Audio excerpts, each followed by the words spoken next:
I've been away for way too long. Welcome back into the Water Tower Podcast. Fellas, 2 words for you. Week 1. The season is here. We've been counting it down for months now on end. We've gotten through 2 scrimmages. I feel like the Blackcats are in a really good place right now going into week 1. They opened up the season a couple weeks ago, or last week with North Dallas at home, and then they were in Ferris this week. Man, just getting right into it because we have a lot to cover. How you guys feeling after 2 scrimmages? You wanna go? I'll go. Go ahead. For me, everything that I had, every one of my questions got answered. Like, it was never about the X's and O's, because I know in scrimmages you were real vanilla. So I was never the X's and O's. I wanted to see us compete. I wanted to see us play fast, hard. I wanted to see some discipline. And all that got answered for me. That got answered against North Dallas. And then it just carried over to last night in Ferris. I thought we did a good job of keeping composure in certain situations and all that. I think that the physicality we were playing with right now, like stuff like that has been, for me, it's just been a big thing. Like, X's and O's and all that will come throughout the season, but to see us playing disciplined, fast, physical football, that's a positive for sure, man. That's what I was looking for. Y'all done a really good job with these guys since Horsley's taken over and into the spring and summer and now into the season that we're about to get into. So I'm excited. It's like I said, all my questions were answered. So now it's it's time to kick it off and play for real. Yeah, see, it's always it's a tough question to answer about how you feel after scrimmages, because Right. I've seen years where I feel like the scrimmages didn't look too good, Right. and it turned out to be a good season. Mm-hmm. I've seen years where I felt good after the scrimmages and the season didn't turn out Right. how we thought it would. But I kind of agree with you. Just X's and O's to the side, because the scrimmages, you're Right. they're not scheming us, we're not scheming them. Yeah. You take it for what it is, I guess. But all that stuff aside, like you said, I feel like I saw a team that they look like they're gonna play harder this year. They look like there's a purpose to the season, and they believe what that purpose is. Yeah. And you see that in the physicality and the composure, like you Right. said. There's been times in the scrimmages where, take last night for example. Within the first 2 or 3 plays, Ferris They got after us a little bit, 60 yards or so, and usually you could kind of be like, oh well, here we go again. You're coming off a 1-9 season. You see something like that, and you're like, oh, we're back to where we're going. But just kind of the response I saw in the defense, especially last night, Right. it's what you wanted to see. They kind of had that busted play. And then it's like after that they settled in. Yeah. And then, just that scrimmage alone, I feel like it was a weird scrimmage on both ends of the ball. It kind of, I don't really take a whole lot from that Ferris scrimmage. Yeah. North Dallas, I feel like we controlled that one better. Yeah. And to me, I don't care who the opponent is. I know North Dallas isn't really known for being a good football team most of the time. But I feel like we went out there, we handled that game or that scrimmage, and if North Dallas isn't going to be a good team this year and where we want to be this year, I feel like we did what we were supposed to do. Right. What you would hope we would do. For sure. And that's one of the reasons why I feel positive going into this season. Yeah. Not gonna lie, I felt positive going into last season, and it didn't go how we thought it would. Not at all. But like I said, it's always a tough thing with scrimmages. But here I am once again this year. I don't care if I'm wrong. Yeah. I do feel a little bit different about it this year. I don't know what the record's gonna be. Yeah. But I think you're gonna for sure see a Mexia team that is gonna be improved. I think that's just gonna come with age. We were young last year.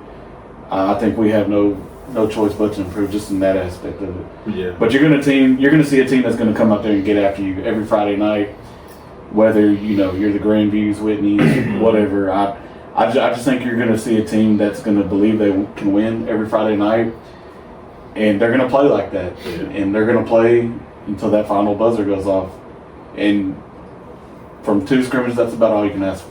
Yeah, like I said, the live scrimmage against North Dallas was more of the half like that you get on your Friday nights.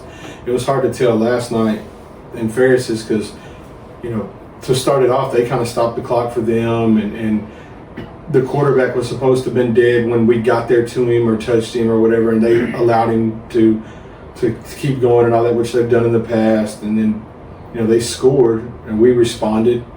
I thought, and then the clock just, so we didn't get a chance. Like I said, we only ran 8 plays. We got a chance from 8 plays. 6 plays. They ran probably 20 plus, I would say. If that, they were. The play clock wasn't on at all, so they were taking. Yeah. So I mean, it was. Yeah. And my thing about it, to me, that was the point of the scrimmage last night. Like, you're trying to get something out of it, and if you're going to do a live half, do a live half. At least stop the clock. Or if you're not going to do a live half, you're just going to just do 1 quarter then.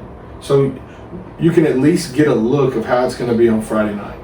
Because last night is honestly what your first scrimmage probably should have looked like. And then you flip, and that second scrimmage is where you want to get more into the detail of a Friday night. And we didn't get a chance to do that. And I think that would have helped us even more because with the new staff, we're still putting stuff in and all that. But like I said, as far as X's and O's goes, that we'll start seeing that Friday night in Crockett. But like I said, everything that I had a question about got answered. Like and the discipline and the standard that y'all are setting, like they're not allowed to get down. We score, hey, we're moving on. JD threw the interception on the busted play, and everybody over there, in players, coaches, JD next play. And I think that's big, especially for a guy the quarterback who's still trying to get acclimated to Friday nights. He only got 4 or 5 games last year, so he's still learning how to play the position on Friday night. And for him to feel that positivity, and nobody's over there mad that he threw the interception. Hey, we're on to the next play when you go back out there. I thought that stuff, little things like that are big to me. And I like where we're at right now. Like I said, don't know what the record's going to be. Still a lot to clean up. I thought the O-line has looked better than I thought they would. The 2 down tackles on the defensive line, I think, still got to get a little better. I like our DNs. Of course, our linebacker core is, with Cash, he's all over the field. Our secondary, they're still learning and growing. Riley Gowan's going to be a big time player for us this year. Roy Gowan is a physical corner that he's not afraid to come down and hit. So there's you saw a lot of positive, and then you seen this stuff like, hey, we got to clean this up. I have no doubt we won't clean it up. Nothing in my mind from going to practices and watching the 2 scrimmages has led me to believe any otherwise. So I'm like I said, I'm not going to get real giddy. We've done that in the past, and didn't work out in our favor. I don't see that happening this year, but I'm going to hold my horses on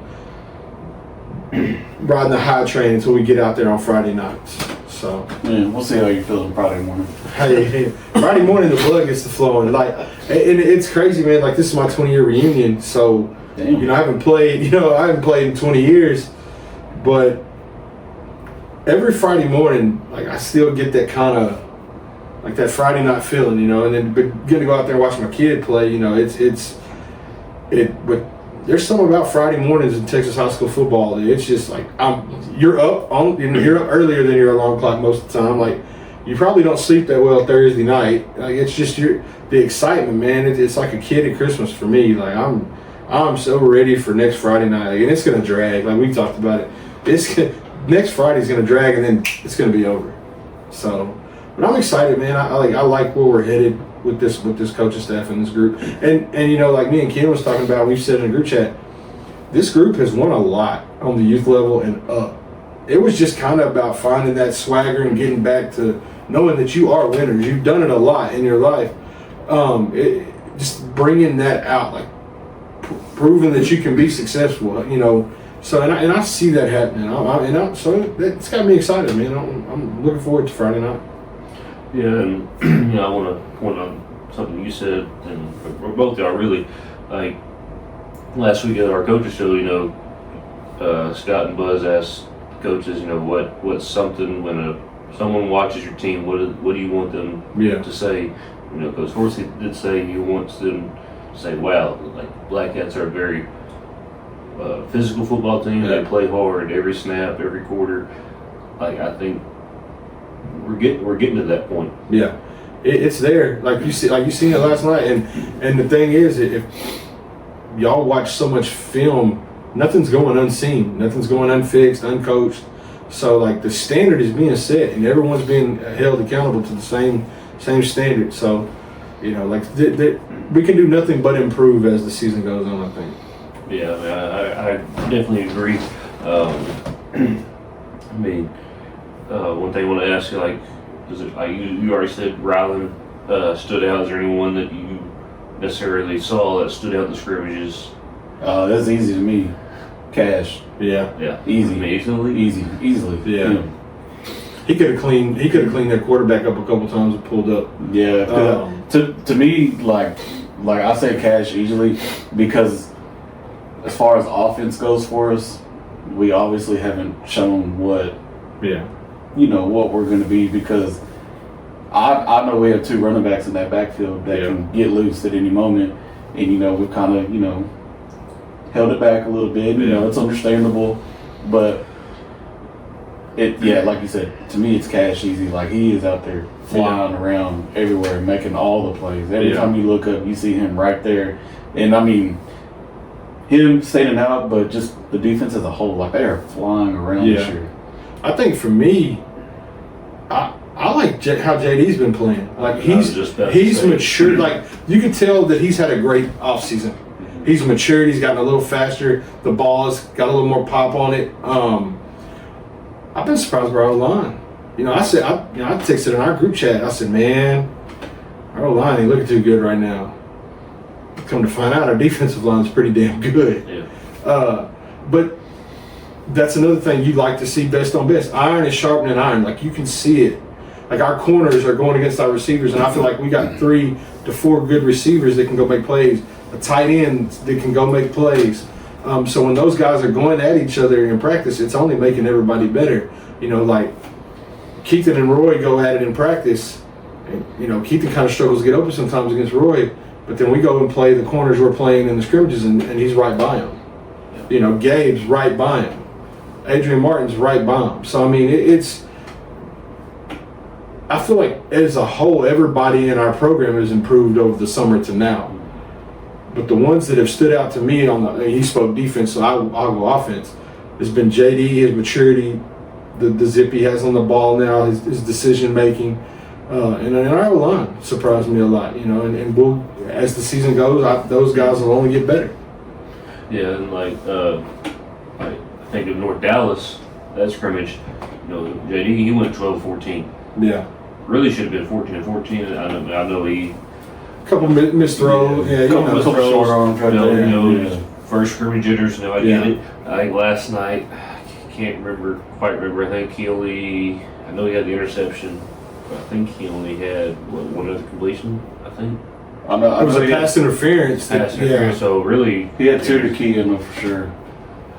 So again, one deep ball, pass interference that I think, you know. Yeah, that's after watching the film. Keaton probably scores on that. He probably, because the safety was nowhere around. So. Yeah, that ball right there probably would have been better than the one that they completed. Yeah, because if JD threw the ball that Keaton caught and caught him down the 1, if he throws that ball out either a split second sooner or a little further, and Keaton walks right in. Yeah. So, I mean, he's throwing the ball well. Yeah, I am not, you know. He's definitely taken a step, and I'm excited to see. Yeah. And further get better this year. And I think last year, the one thing that I'll say too is y'all do a really good job of humbling these guys. You know, like last year, guys hadn't really proved nothing, but they're walking around, you know, big and bad. Y'all do a good job of coaching them, bringing them back down to earth, but praising them at the same time. Like, so there's a good mixture of everything you need. But yeah, JD has looked has looked the part so far. I would say, get into the Friday nights and the band's going and everybody's hollering. It'll be see how that works out. But just offensive side, the line, JD, but as a whole, the whole program. Like I feel like everybody has gotten better. Like I was like, I don't know how good our JV will be. He looks pretty damn good. So I mean, it's one of those that I think this is just a whole program thing, a shift and that you needed. Like sometimes you just need a new face with a new meaning to what you're doing. And we brought in a guy that's been around the blueprint of how you do that. So I'm excited, man. I really am. So that takes us this upcoming week. Traveled down to Crockett, take on the Bulldogs. Man, a lot to look forward to. I know. When was the last time the Hayes played Crockett? Was that 20? That would have been 2000, the 2009 season. 2009 season. Mm-hmm. So like I know mid 2000s to then was a bit of a rivalry. So I'm sure there's a little bit older people. Like Wes's age that.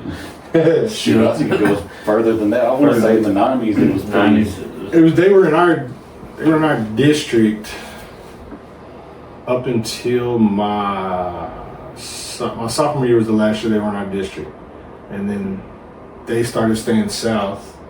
We still played them some. Beat them in the playoffs one year. I think it was Wiggs' first year. We beat them at College Station. Yeah, they lost to them. Yeah, I think it was the first game of the season that year, and then they beat them. Yeah, and then I think they played them. Maybe that might have been the last time they played them, right? No, they would have played them Wiggs' second year, the regular season. 08, 09 season. Both those. That's right. Yeah. That actually might have been the game that they got the helicopter to come. Yeah, it was wet. Yeah. I think Crockett had a kid named Napoleon or something like that. He was a pretty good athlete. Yeah. Mm-hmm. Yeah, that's right. So that would have been what 2009 was the last time that we played Crockett. And what's crazy is you talk to. I don't remember it being as much. Like it was. It wasn't like Grosbeck and Fairfield, but you talk to the older guys like in the 90s and in the 80s and stuff like that. Mahan Crockett was like, it was a big time deal. And they had war stories about how that games used to go. So, it's exciting. It's a game. I got a couple of buddies down there at Crockett from the youth football days and all that. And, we're all excited about it. It's a game that I think should be played. It's not a local Tri-County game, but it's always a good game between them. I guess we call it an old school rivalry. Right? Yeah. So, because honestly, you think about it, it's really kind of two similar stories of programs. Yeah. 80s and 90s, like you said. Like Mexia had some really good years. You always hear Crockett had some really good years, but then here recently, taking the lumps here. It's they're trying to get back to what that was.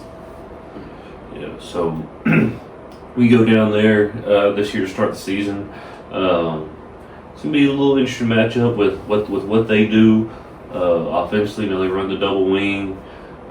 Defensively, it's gonna be something we see every day in practice. They run our state defense at 4-2-5 look, but really interested to see our defense versus their offense. We did get kind of a look with North Dallas. I know it's North Dallas. But I think it'll be a good matchup for us just out the gate. Yeah. It'll my biggest questions going into the season was the trenches. So it's a game where those guys get to prove themselves. Crockett's got a pretty good sized O-line and D-line.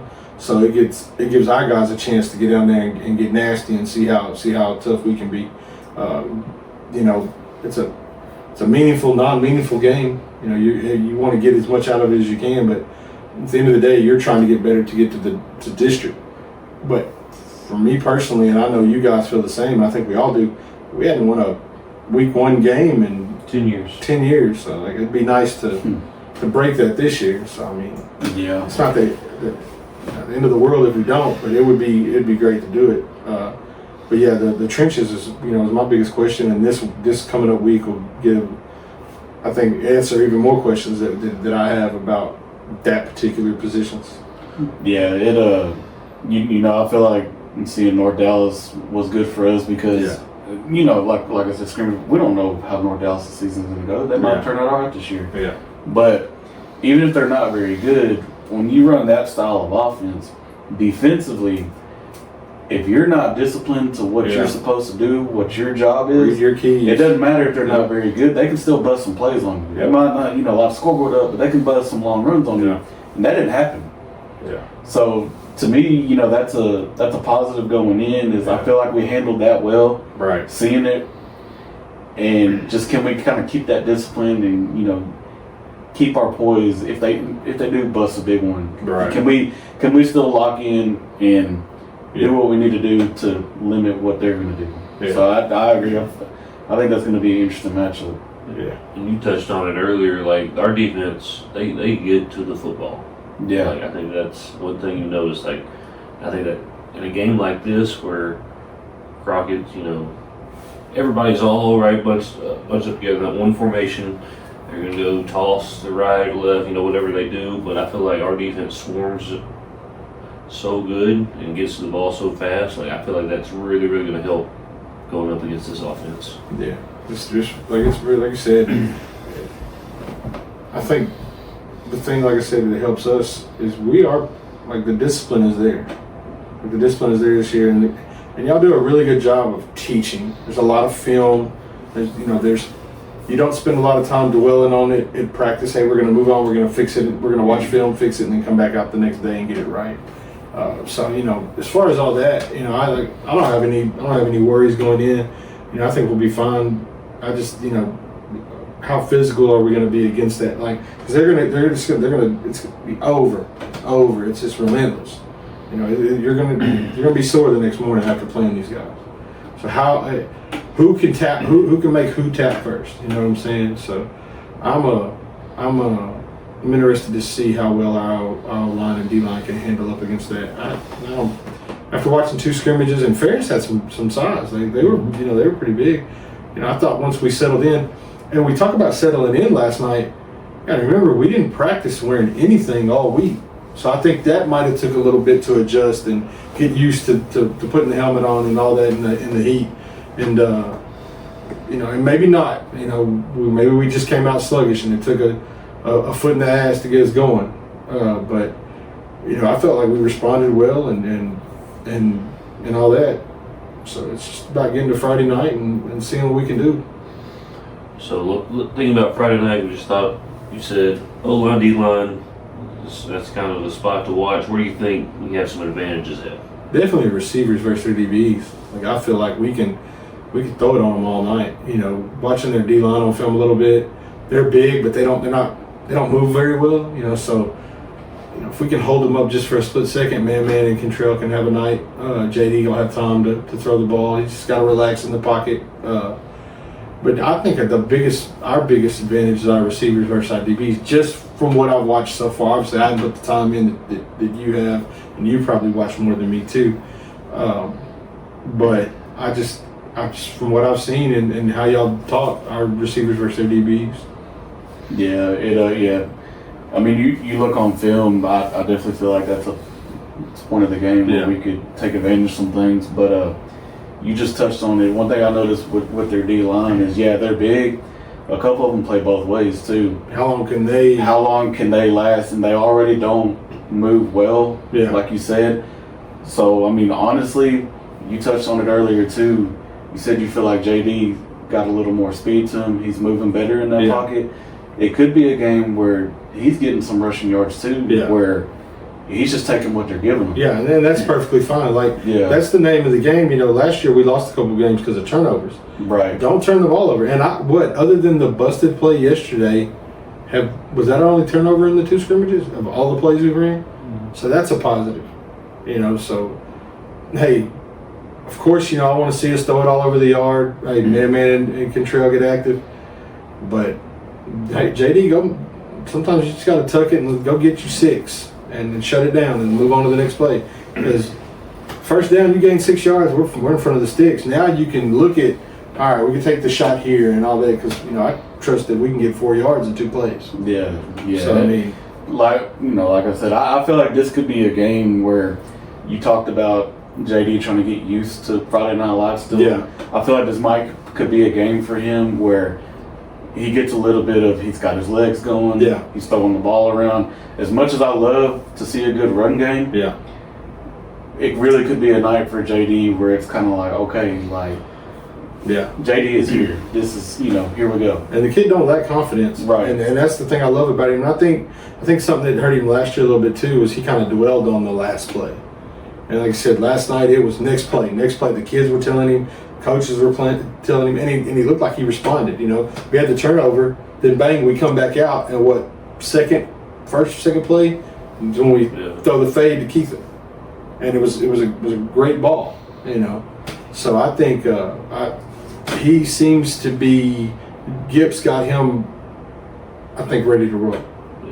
Yeah, and it just comes with the maturity of a year older. Yeah, he jumped in the middle of the season. Yeah, he's a junior now. He's spent a lot of time. Doing what we're planning to do this year. Right. And I think you're seeing that in him. I think he's starting to get more comfortable as this thing goes on. And I think just thinking back when I was young, it was a long time ago. That sophomore to my junior year is kind of when I started making that maturity transition too. I don't know about you guys, but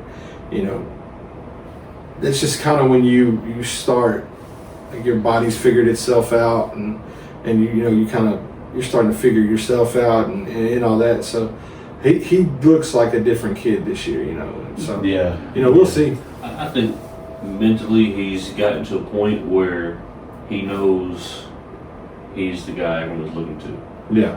And I mean, like Coach Horsey's talked about it. Like when we went up to Carthage back in early in the summer, talked to Coach Surratt and all those guys. Like in this offense, especially Carthage, they put a lot on that quarterback. Yeah. Like he's having to make checks in the run game. He's having to make protection calls, all in a span of seconds. You're right. So, like it'll make you grow up. Very impressed with JD so far, of how he's handled everything, learning everything. Right. I'm excited about what year he could have. Yeah. That's to answer the question. That's what I feel like we could have an advantage with just JD alone. Yeah, the receivers, but I feel like he could have a night to where sneaky rushing night. Right. When Friday night's over with, I feel like, it could be a night where we're talking about JD was the player of the game. Yeah. And you look up, he's got 60, 70 yards rushing, and you're right. Because he just took what they gave him. Mm-hmm. Get down, get out of bounds. You don't got to take the hits. Just, now if, it's, 3rd and 1, or, you need that yard to pick up the first, and all right, you might put your shoulder down right there, but, don't do anything that'll get you hurt, though. Like, don't risk a contact for an extra yard if you don't need it at that moment. You know what I mean? So, he's looked the part so far. And then one more part before we move on to our pick'ems. What are, looking at Crockett, what are some things, keys to win on Friday? Like, to me, one that stands out is getting off the field, which I'm not too worried about. But an offense that's built like what they have, they're 3 yards, 4 yards, 5 yards, 3 yards, 2 yards. Yeah. They're going to stay on the field. They're going to chew up clock. So to me, when you got a chance to get off the field, you're getting off the field. So you're asking keys for us? Yeah. Yeah, to me that'd be a big one. Like you said, their offense. You don't want it to turn into a night where they're doing that in your offensive possessions are limited, because I feel like that's what's going to make this game go. We just talked about JD and all that. Is we want our offense out there as much as we can. Yeah. And I feel like we'll come out with a win. But when they're slot T teams, wing T teams, if they get in a groove on you, it makes it difficult. Yeah. And go ahead. My bad. No, go ahead. I think, I look back at the Pilot Point game. If they couldn't stop us, I don't think Crockett will be able to stop us. I think our goal ought to be to get up on them quick by a couple scores, and then just let them kill the clock with what they do. And then when we get the ball back, we're looking to score. And when they get it back, let them kill the clock. Don't get complacent. Don't give them a chance to get back in it with a big run, because that type of offense, you think you got him, and then boom. Yeah. And their running backs a dude. They got a dude. So, it's me, I think from what I've seen on film and what I've heard, and I don't mean no disrespect to these kids or anything, I fully respect Crockett to the max. I think if you get up on them early, they'll start tapping a little bit. They might start, you know, like I said, they were fighting themselves at the Grosbeck scrimmage apparently. Yeah, that's not a good sign. Fought last night with Garrison. So, I mean, we have to be disciplined, which everything shows that I think we will be. So we have to maintain composure and just, hey, when the play's over, get back to our huddle. Yeah. Our leaders need to do a good job of getting those guys, because we got a few hotheads. We got some guys that don't mind tangling it up. We got a few hot heads down in the corner of the end zone too. Yeah, grab them dudes, get them in your huddle, and then get on to the next play. Because, you know, if we do start getting up on them, they're going to be looking to fight. You know, and yeah, I think it's one of those, just if we can get out and get up on them, you know, they'll kill the clock themselves. They're not going to throw it. Like, they were 7-on-7, they were lining up in what they do. So, I mean, that's my thing, is just get up early and just keep your foot on their neck. Yeah, that you bring up a good point with the quick start. Like, if we go out there Friday night, and I feel like if we ever get to a point where we're up 14-0, yeah, I think it's ball game. Because based off what I've seen in these two scrimmages, I think we're going to be one of those teams that if we do get that early start on you, those kids smell the blood and they're not going to let up on you. I'll tell you, this group doesn't, I mean, like I said, I've been coaching a lot of these kids since they were 3 years old. They don't lack confidence. Yeah. Like, they just kind of needed it to get squeezed back out of them. You can't tell them that they're not good. Yeah. You know, even when, you know, like mine, you know, Dad, I did this. Well, you didn't do that? Yeah, it's all good. I'll get it fixed or whatever. But and see, another thing for me, I feel like it's going to be a key, is last year, Tig, Cameron, even in the Grosbeck game, I mean, we won the Grosbeck game, but those other two games specifically, even April, those were winnable games. Yeah. Even in the game. Going into it, they were winnable. That night, they were winnable. right. We had our chances, but we didn't take advantage, whether it was turnovers, a quick 3 and out, you know, it's just things like that. So I think right off the jump for us is if we do go out there, can we keep that? Can we do the things to win the game instead of do the things to lose the game? Well, and I think that kind of goes back to how we start the game. Like, if we're off to a fast start, or, you know, we get up, I just feel like our kids getting to a point where they're just playing with swagger at that point. Yeah. And I think with a team like Crockett too, if we are playing well, don't give up a big special teams play, like on a kickoff or something. Because that, you know, say we do go down and score and we go up 7-0, and then we get the ball back, we go 14-0, then we kick it off and they go score. Well, now their offense hadn't done nothing. We've been good, but they just, now the game is where it's a touchdown away. It goes back to the T game last year. You know, Right. We're up 13-0. Special teams, And then, ball you know, snapped over the. Yeah, we started doing things to lose the game. Yeah. So Then, you know, I think there was a punt and Juice had a big return. And that, you know, so I mean, just things like that, you know, limit turnovers, get off the field on third down. That's probably the biggest. Like, how many times last year did we not get off the field on third down? So, I mean, it's just, but nothing that I've seen so far is giving me Indiana. Like, we're going to have, there's going to be moments. It is. Like, this team's still learning and growing. Like, by no means are we to where we want to be. But just watching it and how well y'all coach and discipline, I have no doubt that it cannot be fixed. Adjustments will be made, you know, all that stuff. I think Coach Harder's, it's just a short time, has done a really good job with the defense, and that's why, like, going into it, I really don't have any concern, because I feel like they're going to be ready. Like, they're going to be prepared to go out there and execute. So. Yeah, I mean, based off what I've seen on the scrimmage, that they're not even scheming people. Yeah, I feel like with a week of preparation, like, you know, they right. Like, the kid bounced the corner on us and cribbed it last night. We fixed that. Like, in the game, no, we hadn't schemed them up. All right, let's make this adjustment, and then nothing else. So, I mean, it's like their other one big play was when we had the quarterback wrapped up and we let him go, and they didn't blow it dead. Like, I told them, I go, all right, they're not gonna blow it dead. Clean him up. Play through the whistle. So, Blackcats, they travel to Crockett next Friday. That's August 28th, 7:30 kickoff. And we've been counting down the days since It's here, baby. last November. So we're going to get into our pick'em. I will tell y'all, I will be keeping score throughout the year, or throughout the season, between the three of us. So what I did, I picked 12 games. The first six will be, or I guess the first five will be just some local games in our area. Then the last 7 of them are our local teams in our Tri-County area. So let's start. First game, interesting matchup to me. We have La Vega at Franklin. Is La Vega and Carthage in the same still? I think Is La Vega D1? La Vega, they're in the same division. I think La Vega is Region 4 now. Carthage Region 2. 2, so they would meet at state.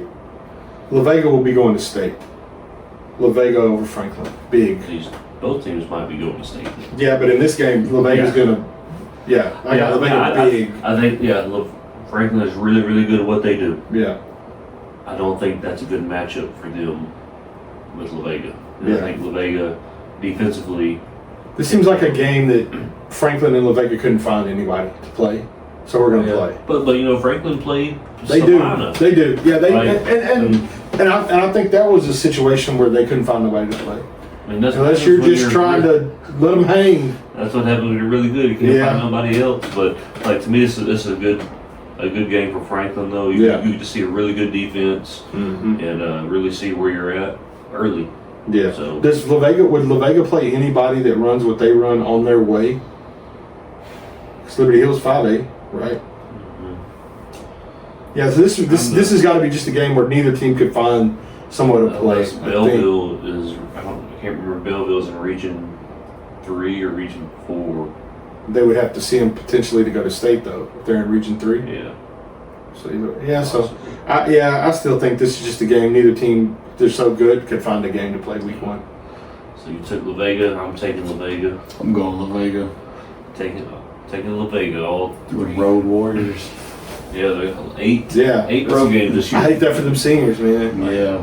But boy, what they're building over there is. The last 2 home games get to be the first ones in the stadiums. Yeah, they're building it. They're building a palace over there. So Next one we get Mart at Whitney, one of our district opponents in Whitney. I think Mart's on their way back. Not quite there. Not quite there, but they're on their way back to being. they do that. They run, down a couple of years, decent, never down. No, Like never. they're down is. Five lost in the second round. Yeah. Having said that, I got Whitney. Whitney's loaded. Probably got, I'd say, the best player in Central Texas. That's pretty fair to say. So I got Whitney winning this one. Yeah, I agree with y'all.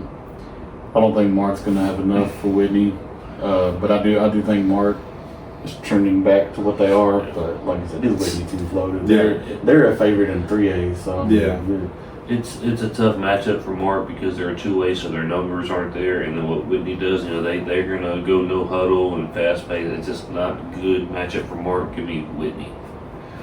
So that takes us to Glen Rose at Grandview. What has Glen Rose brought back? I mean, historically, they're always solid. They're always gonna be solid. I think they actually bring back quite a bit from last year's team. And Grandview lost. I think Grandview might want. It's Grandview. Don't get me wrong, but I think what they lost, they might be in that it's going to take a couple weeks to get back to Grandview. I'm going to go Glen Rose. Yeah, I'm going Glen Rose for that exact reason. Coming off a state finals appearance, they did lose. Yeah. Not everybody from that team, but they did lose some key pieces, and I do think, especially week 1, they're gonna have to find who's going to be our guys this year, and I think Glen Rose is going to win this game. Yeah, I'm taking Glen Rose as well. I just like you said, with Grandview lost, and you gotta replace those guys. Yeah. It's going to take a few weeks to. Yeah, they usually do a good job of replacing them. They do, but week 1 again, still takes time regardless of who you are. Right. Yep. So we're all on the same page once again. Next is China Spring at Conley. Both teams, I believe, missed the playoffs last year. I think China Spring went 2-8. Conley went They had a bad 3-7. Yeah, they were down. Conley's got a guy over there, Willie Carter, that I feel like is just like the guy we got here. He's going to bring energy, discipline. They're going to play fast and hard. With the athletes that Conley has, I don't know what China Spring's bringing in a new coach as well. Historically they're pretty good. I'm gonna ride with Conley in this one. Yeah, I don't know if it'll be a blowout.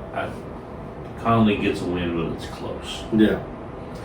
Yeah, I'm going to go Conley in this one. And then that takes us to Belleville at Robinson. Another weird matchup. Belleville's way down there in the south. Robinson, man, they seem to be loaded. Yes, sir. With the quarterback they have over there, they got weapons all over the place. They got good line play. From what I heard, Belleville's young, not as talented as they've been in the past, so I'm going to go Robinson. If Whitney's got the best player in Central Texas, Robinson's got the second best. Yeah, I was going to Because say. that quarterback is. Yeah. Both TCU commits, I believe. They got a receiver over there that can go too. Number 9, I believe. He's a baller. Yeah, give me Robinson. They're gonna hear him out. Yeah, I'm going Robinson. Yeah. I've seen a few clips of them on the social media here and there, and they look like they could be having a good season this year. Yeah. All right, now let's go down to our Tri-County teams. First up, we got Wortham at Valley Mills. Like I said, Wortham has a new coach over there. I wanted to pick Wortham, but I just think Wish I'd have talked to Scott before. they're still figuring some stuff out. I gotta go Valley Mills week 1.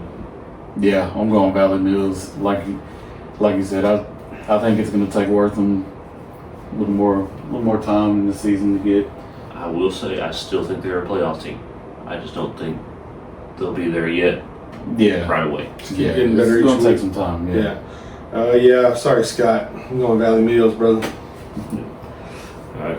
Our next one is Leon at Trinity. Kenny's Cougars. Yep. Yes, sir.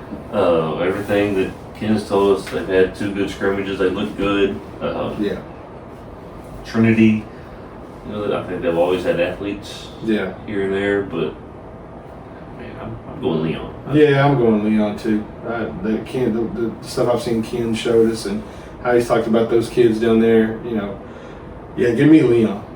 Yeah, I'm going Leon. They're coming off of what, 11, 12-inch season. Only lost one game. Playoff game at that. They got to replace some guys. Yeah, they do have some guys to replace. They have some guys that can replace. Right. I think, they're going to look to build off that, and they're going to start off with a W. With you on that. All right, next is Buffalo at Iola. Buffalo and Iowa.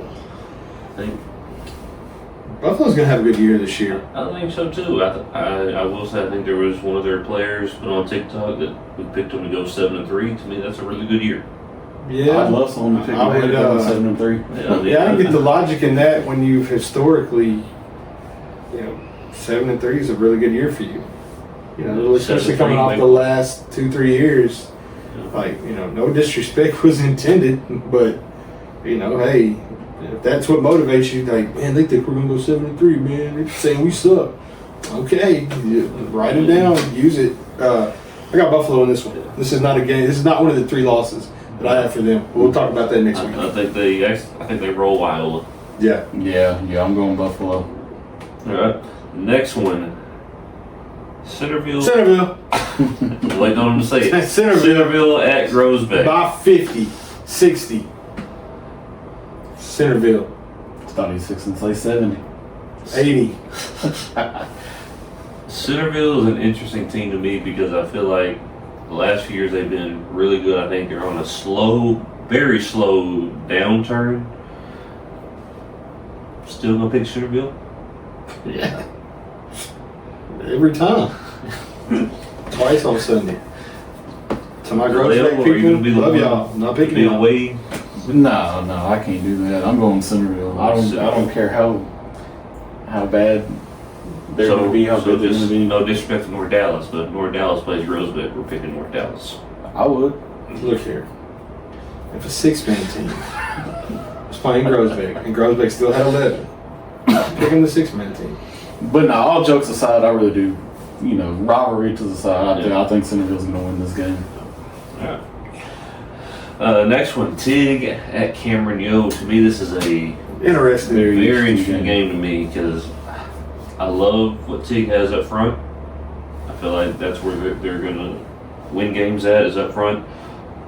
On the other hand, Yo's got some dudes. They brought back. Fly. Yeah, the quarterback came back. I think the running back Came back. There's a couple, the receiver that they had, he's back. Yeah, he was a sophomore last year, so. You know what though? I drank the Linscomb Kool-Aid, brother. That man had me ready to pad up. So He makes it really hard to pick against. I'm not this week. I will pick Tig. I'm picking Tig. You know, until like, you know, I we think- play them week 3. Yeah. Yeah, so my first 2 weeks, I'm probably gonna pick them. Just, you know, unless something shows otherwise. Yeah. And I just think they're going to have to, for them to win games, it's going to be a slow, grind it out, you know, chewing the clock. Not saying that's bad way to win, because whatever gets you a win, Who cares? That's what matters. Yeah. So, I don't care if we kick one field goal and have negative 50 yards total offense. And I we know win 3-0, we win. they're fine with it over there winning like Yeah. that. So, DeLeo. Are you going to go opposite? Is this going to be the game you go opposite? Because we're all the same right now. I think it is. I think Yo might could get him this week. You wore your maroon, so hey, Yeah. there you go. Yeah, I'm gonna do it. I mean, it's hard to go to Cameron and win. It is. Even when they're down. Yeah. It's a tough place to go. Like you said, they bring back some key pieces that if they had a good summer, you know, Yo might have a good year this year. Yeah. And I'm taking week 1. Give me Yo. I'll tell you what, I'm going Tig because of Linscomb and Jackie Dillon. Jackie, if y'all don't beat Yo, when we come there for the show, my Philly cheesesteak is free. So you know. So go handle business Friday night in Cameron. All right. Next one, Fairfield at Maypearl. This is interesting because Maypearl wasn't all that good last year, and they lost a little bit, right? They bring back the ones that are better players. They do bring back. They bring them back, and they're jumping up to 4A, right? No, 3A. They dropped. They dropped down. 3AD too. Really? They're probably going to win their district because they won the lottery and got all the Dallas charter schools in their district. Gotcha. Fairfield's breaking in some new guys, but still have athletes. That's the thing is Maypearl counter with Fairfield's athleticism. Yeah, I'm going to take Fairfield to win this one, but I do think it is going to be interesting to see, especially early on, what Fairfield looks like having to replace the guys that they're going to have to replace. Right. Now, don't get me wrong, they got a couple of dudes that are coming back. But, I mean, you lose a quarterback receiver duo like you had. I'm interested to see, you know, what they look like offensively early on and what they're going to try to do. One thing I've seen some clips of scrimmages from April, like, they're going to play hard. Yeah. That's always. Yeah. They are. Always. I'm going to take Fairfield. I think it's going to be close. I would not be surprised if Maypearl won, though. Yeah. I think I would. I don't think I will be. I think it's going to be a really good, hard, nose-fought football game. Yeah, and if Maypearl snuck it out, I would not be surprised. Yeah, I don't think I'll be surprised. I'm picking Fairfield. I wouldn't be surprised if Maypearl snuck out and win somehow or another. Now, if they go out there and win by like 20, then I'll be like, that'd be real shocking. What's going on? Yeah. But, I don't know. Then our final game, Mexia at Crockett. You know I'm picking Mexia all the way, baby. We, like I said, not to get on your high horse about scrimmages, but every indication right now says we're on the right track. So until proven otherwise, I'm gonna ride with my head. But like you said, we're 1-9 until we ain't. You got to get that first one. So I got my head though. I think, honestly, I told the guy today at the gas station, local high school football stuff. I wouldn't be surprised if we beat Crockett by 30. Yeah, I definitely think we have what it takes to do that. There's some favorable matchups in the game for us. Yeah, I think so. We're gonna keep that. It's confidential. They'll find out next for. I'm going with my head, and honestly, it feels good to be able to. You feel some confidence, right? Yeah. Week one. It's been a while that we had an opponent that you're like, okay, we can win this game. We're on the radio show every week, and Mike comes to you, and you're like, I pick my head. And you kind of got your fingers crossed back there, like, I'm not picking them this week, But yeah, there's a swagger them guys have right now. Yeah, and there's a confidence that they're playing that they're playing and practicing with. In practice it's intense. So I do think it's a very winnable ball game for us, and I really hope that we don't look at those scrimmages and we're like, man, all right, we got tricked again, scrimmages. Right. And I really don't think that's going to be the case, at least not for week one. Yeah. I usually don't like to look a whole lot into the scrimmages, but I do feel like we're going in the right direction. Right. You're seeing some of the things that you need to see besides X's and O's. Right. And I do think that's going to lead to a W for us. The little stuff, right. Yeah, no, I'm with you. Let me tell you, I got a bonus pick. The Heat versus me. Man, Heat's up 21-0 on me right now, boys. It is hot. This ain't the same hot we played in August, early September. This is different. So there's no wet bulb regulations on game days? No. That's the dumbest shit. Excuse me. Like, how can you expect them to play in it on Friday or Thursday night, but they can't practice in it? Like I said, all week we were in t-shirt and shorts, no helmet, nothing. And then on Thursday we go out and play in the same heat index there was Monday, Tuesday, Wednesday. Like who's making these rules and decisions? Like, I get there should be some, like, if you're going to practice, you get to practice for 20, 30 minutes, then you got a 5-10 minute water break in a cooling area. Then you come back, you do another however many, But to say, hey, you can't even practice, or you got to go by these guidelines, but on Friday night it's no holds bar, pad it up and go play. Like, to me, that doesn't make any sense. Yeah, it's a little weird for sure. Yeah. Maybe that's just a year one thing. I guess I'll see. But just a trial run. Who knows? It's don't. I guess I would get it if you're going to say, hey, if this is how it's going to be, you're going to have to play Saturday morning, or you're going to have to play early Friday, or something like that. But to say, hey, you can't practice all week if it's like this, then you got to go play in it at 7 o'clock on Friday night. Yeah, I mean, I guess I do see it because it'd be too hard to miss with games like that. Right. In my opinion, to prepare for Friday and then just have to moment's notice be like, all right, we got Saturday morning. Right. You got to. I do get it in that point. It's just too hard to miss with games, and I mean like I said, I get the safety stuff about it. Yeah, I mean, I think there's other safety measures you could take. Yeah. I mean, I guess in theory for them, they're just limiting the chances of something happening. But it could happen. But the thing is, on the pros and cons of it, the con side, you don't practice it all week, then you go play Friday night. You're not used to it. Yeah. Cramping, the kid getting heat exhaustion because of that. So I mean, it's I get what they're trying to do. I just don't think it makes any sense to say you can't practice in it all week, but then you go out and play it Friday night. Some teams, unless they're breaking the rule, are not going to be able to practice. They're going to have to practice, they switch it to early in the morning, but early in the morning it's 79, 80 degrees. It's not going to be 79 and 80 degrees at all on Friday night, not even when the game's over. It's still going to be, I would bet, in the low 90s. So, I mean, it's just, like, I don't get it. Maybe somebody can break it down to me better later on. I don't understand it. But it's the world we live in now. So, It's the world we live in. God help us all. Had to give them something. Had to give them something. but man, been saying every week I'm ready. Like, and It's here. It's here. It is here. We can, Excited to be back with you boys and talking ball, and hopefully talking winning ball. yeah. You know, not trying to come in here and find positives from a shellacking. So, Yeah.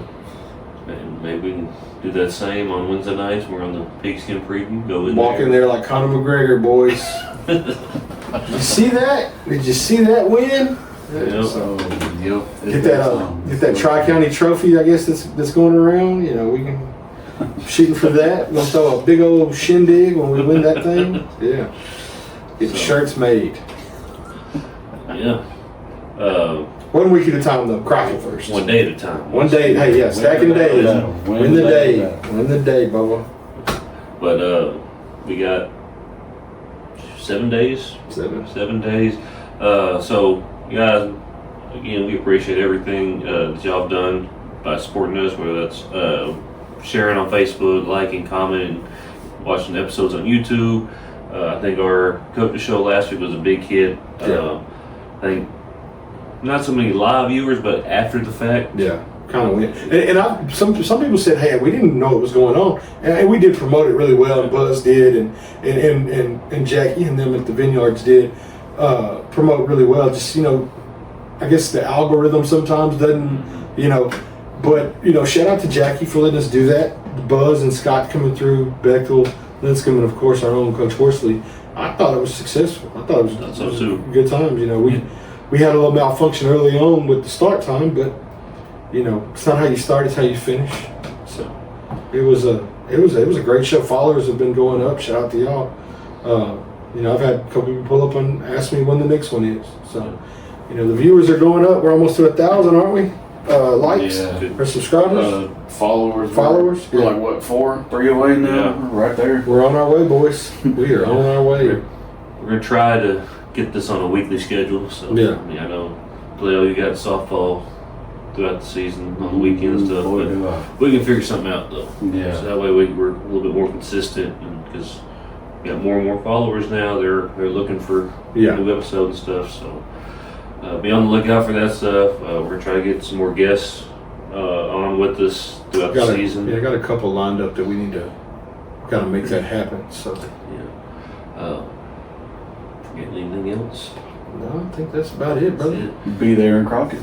Yeah. Go to Crockett. Yeah. Hey guys, show Go up. support your local teams. Yeah. You will not be disappointed at the way the Blackcats are playing. Like, yes, we said the scrimmages, but I feel like it's definitely going to carry over throughout the season. So make sure you're there. We're excited. You should be too. So that's pretty much it. As always, I'm Landry. I'm Wes. DeLeo. And this has been the Water Tower Podcast. Out of here.